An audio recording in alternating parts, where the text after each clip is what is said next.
কৃষ্ণ। আমরা দ্বারকা নগরীতে বর্তমান অবস্থান করছি। এখানে হচ্ছে প্রভাস ক্ষেত্র। আপনারা দর্শন করুন। ভগবান শ্রীকৃষ্ণ যদুবংশেরগণ ধ্বংস হবার পরে ভগবান শ্রীকৃষ্ণ মনের দুঃখ নিয়ে এই বৃক্ষতলায় বসেছিলেন। এখন সেই বৃক্ষটা নিত্যধাম গমন করেছে, সে অবশিষ্ট বৃক্ষটা রয়ে গেছে। আপনারা দর্শন করুন। এই বৃক্ষতলায় ভগবান শ্রীকৃষ্ণ বাম পায়ের উপরে ডান পা রেখে বিশ্রাম করছিলেন, ধ্যান করছিলেন, ব্রহ্মের ধ্যান। কেননা এবার আমার যাওয়ার পালা। এমন সময় সেই জরা নামক ব্যাধ এখানে আসেন শিকারি করার জন্য। ব্যাধের ধনুকের তীর দিয়ে ভগবান শ্রীকৃষ্ণের পায়ে বিদ্ধ করেন এবং সেই বাণের বিদ্ধতেই ভগবান শ্রীকৃষ্ণ দেহত্যাগ করেন। আপনারা দর্শন করুন। যে বৃক্ষের নিচে ভগবান বসেছিলেন সেই বৃক্ষটা দর্শন করুন এবং কি আপনারা আসবেন, দর্শন করবেন সেই দুর্লভ দর্শন। ভগবান শ্রীকৃষ্ণ এখানে অবস্থান করছেন, দর্শন করুন। এই জরা নামক ব্যাধ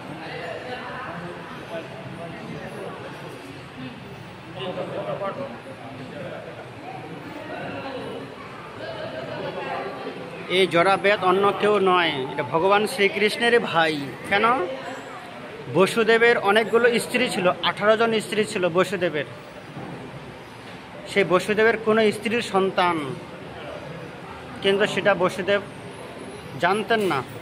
পরবর্তী সময় জানা গেল কৃষ্ণেরই ছোট ভাই বসুদেবের 18 জন স্ত্রীর মধ্যে কোনো স্ত্রীর সন্তান ছিল।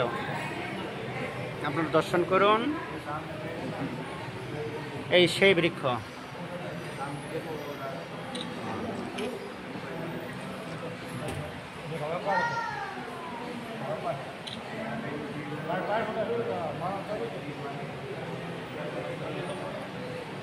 দর্শন করুন। এই সেই মন্দির, ছোট্ট মন্দির তৈরি করা আছে, দর্শন করুন।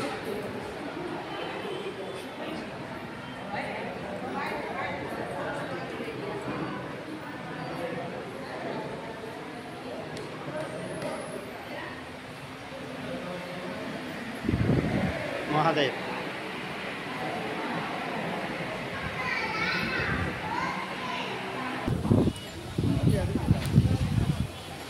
মন্দিরটা দর্শন করুন। ভগবান শ্রীকৃষ্ণ যে বৃক্ষতলায় থেকে পায়ে তীর বিদ্ধ হয়েছিল সেই মন্দির দর্শন করুন।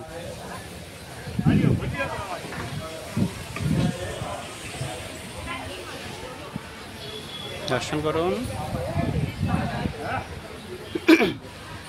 সেই সময় পুরোটাই জঙ্গল ছিল, এখন সেই জঙ্গল আর নেই। দর্শন করুন মহাদেবের মন্দির। আপনারা যারা এখনও এসে পৌঁছাতে পারেননি তারা ঘরে বসেই মোবাইলে দর্শন করুন। এখানেই ভগবান শ্রীকৃষ্ণ। সবাই দর্শন করালাম, নতুন করে বলার কিছু নেই। আপনারা যারা এই দিব্য দর্শন করতে আসতে চাইবেন যোগাযোগ করবেন। 10ই ডিসেম্বর আমরা আবার এই দ্বারকা নগরীতে আসবো। আপনারা আসবেন, স্বচক্ষে এগুলো দর্শন করে যাবেন।